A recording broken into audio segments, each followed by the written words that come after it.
Mani sauc Ingus Brolišs. Man, teiksim tā, pieredze ar meža nozari ir no 11. gada, kad es sāku strādāt uzņēmumā SIA Skaida PV.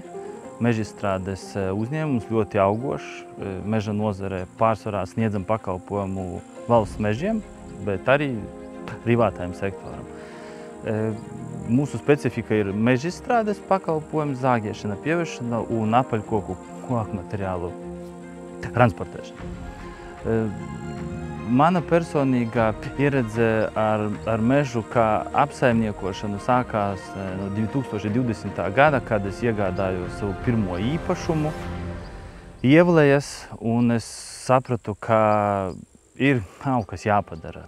Teiksim, lai uzlabotu to dabu, vidi, ainavu un mēģināt parādīt cilvēkiem, ka pat laukos mēs varam dzīvot skaisti, tā kā, lai dvēsele priecājas, un cenšos savos īpašumos saimniekot pēc principa, ka ir jācenšas un jāiet uz mērķiem, jo tas, kurš cenšas un izvirza sev mērķus, viņš arī viņus īstenībā sasniedz.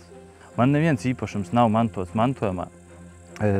Es visu esmu nopircis pats, visam esmu izgājis cauri pats, ar sievu urbāmies cauri likumiem un visam esam izgājuši cauri paši. Un līdz ar to, ja tu to dari un pēc tam izdzirdi no cilvēkiem, ka te ir forši, šeit ir skaisti, un viņi novērtē nevis to, teiksim, tā nopļauto zālienu, tur kaut kādas puķu dobes, bet viņi novērtē to un atsaucas par tavu mežu. Citiem mežsaimniekiem, kā saka, saviem domu biedriem un cīnītājiem savos īpašumos, es novēlu pirmkārt nepadoties.